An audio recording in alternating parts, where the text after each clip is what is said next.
Skarloey had been to the works to be mended. He felt much better.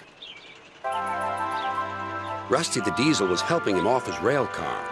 Skarloey hadn't met the little diesel before. Rusty seems a kindly sort of engine, he thought to himself. I help to mend the line and do odd jobs, explained Rusty. I hear everyone is looking forward to seeing you again. Come on.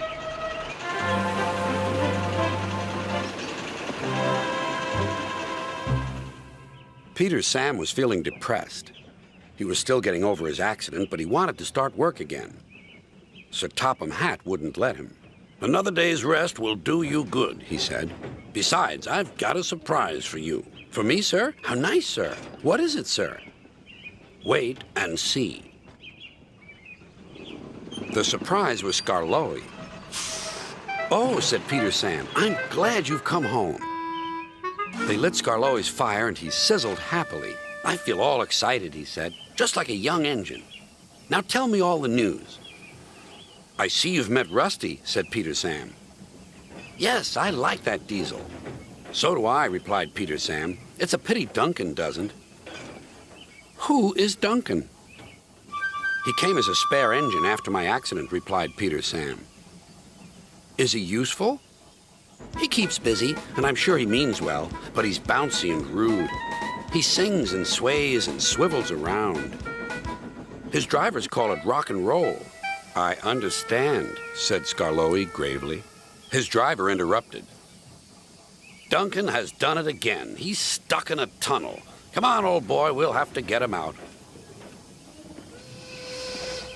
Skarloey was pleased. He wanted to run and looked forward to meeting Duncan. They found the caboose and some workmen and hurried up the line. How nice and smooth the rails are, thought Skarloey. They've mended all the old bumps. The little diesel has helped to do that. What a difference Rusty's made to the line.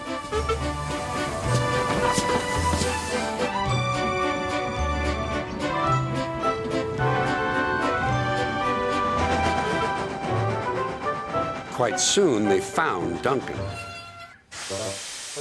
He was stuck at the far end of the tunnel, and he was very cross.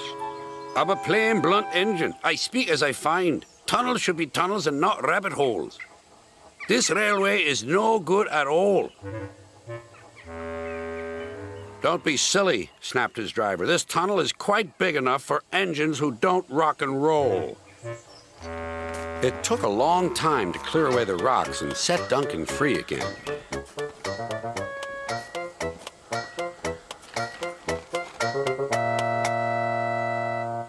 At last, Skarloey was able to push Duncan and his coaches safely through.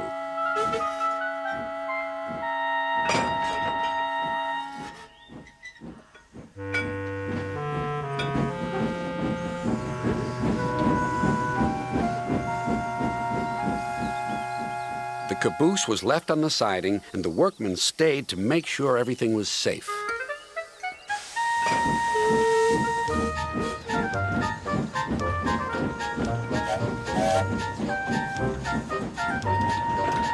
Duncan grumbled all the way home, but Skarloey paid no attention. Later, Sir Topham Hatt spoke severely to Duncan. Listen to me. There is nothing wrong with that tunnel. You stuck in it because you tried to do rock and roll. Tunnels are not dance floors, and you are not a pop star. Then Sir Topham Hatt gave his full attention to Duncan's funnel. If it happens again, he ended ominously, I shall find ways to cut you down to size. In other words, your career is on the line. Need I say more? Duncan thought Sir Topham Hatt had said quite enough, and he remained completely silent and still for at least a whole evening.